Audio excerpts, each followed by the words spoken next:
Chào các bạn, mình là Minh, giảng viên tại Courage IELTS và hôm nay mình sẽ thực hiện trả lời mẫu phần Speaking Part 2 and 3 với chủ đề Reading Books. Một trong những chủ đề mà mình thấy rất nhiều bạn gặp khó khăn để trả lời, có lẽ là lý do vì...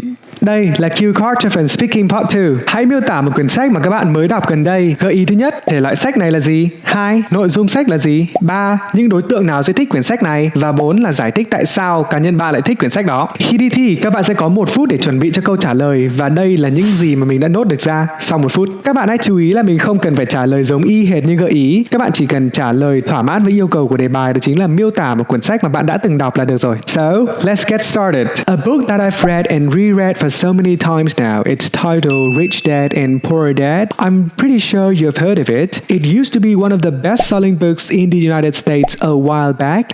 It gives me a bird's eye view of today's financial world. It is an engrossing book and there are many key takeaways from the book that I found extremely useful when it comes to building and managing my wealth. The book basically claims that most people nowadays are going to be stuck in the rat race no matter how hard they work or try to stash all of their hard-earned money away under the mattress. This is mainly because the central bank prints trillions of dollars every year out of thin air, causing inflation at a much faster pace compared to the bank's interest rates. The main advice of the book that I still remember vividly is that people should purchase assets, not liabilities. Assets are going to appreciate over time. For example, if you were to buy a house or a piece of land today, it's likely to increase in value in the next 10 years, doubling or even tripling its original value. On the other hand, liabilities are the things that are going to take money out of your pocket. Let's say if you were to purchase an expensive car,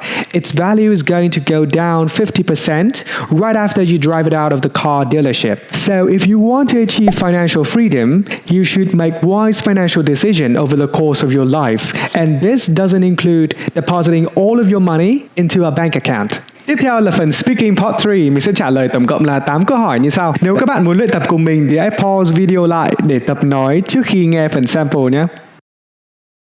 Absolutely. Books play an indispensable role in children's academic and intellectual development. If they read books at an early age, they'll have stronger vocabularies, are more imaginative, and as a result, more likely to excel at school. Later on, they naturally become good at logical and critical thinking. This helps them write better essays, which increases the chances of them getting into a prestigious university and land a well-paid job.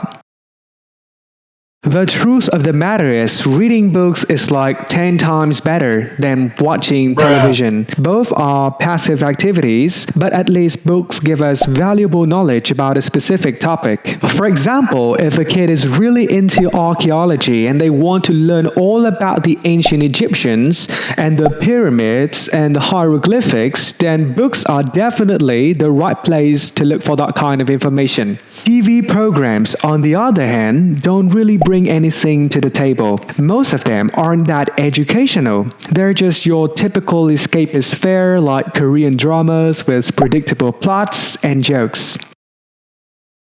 Personally, I'd say that reading at all is all we can ask for these days, considering how rare that is. But if people have the patience to read a challenging book, then they should absolutely give it a go. Self-help business books can be a perfect starter. You can surely pick up some new habits that will benefit you in the long run by reading them. A good book for this would be The 7 Habits of Highly Effective People. You can learn some new tips on how to become more efficient with time management, which is especially helpful for those who are planning to start up.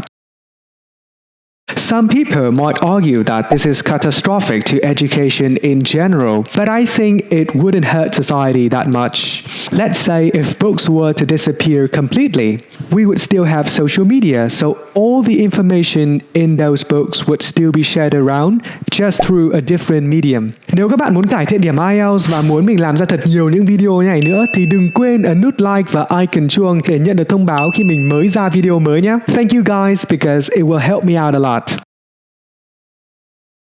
If we want to dive deep into another culture, then books are the perfect option. Most often, these books are written by native people from these countries. So basically, we'll have a free gateway to understanding how life actually is in these countries without having to travel there to experience it by ourselves. Apart from reading books, people should engage in sporting activities in their spare time. Playing sports make us physically stronger, have better immune system and circulation, but it's far more than that. We'll also be in a better mental place, and that will have a domino effect on our work and family relationships. If you're asking specifically about my country, then I think I can count all of the book readers on one hand. It's very rare to see people read books nowadays on their daily commute or when they have got a free moment. They are on social media at all times. They could be reading a book, but let's be honest, they're not. And people's attention has entirely switched to these online platforms instead. To be honest, traditional publications are dying out. It's much more common to see people scrolling through TikTok videos rather than taking out a copy of a book to read on the bus. Các bạn muốn mình làm chủ đề speaking gì trong những video tiếp theo? Please comment down below as well, and thank you for watching.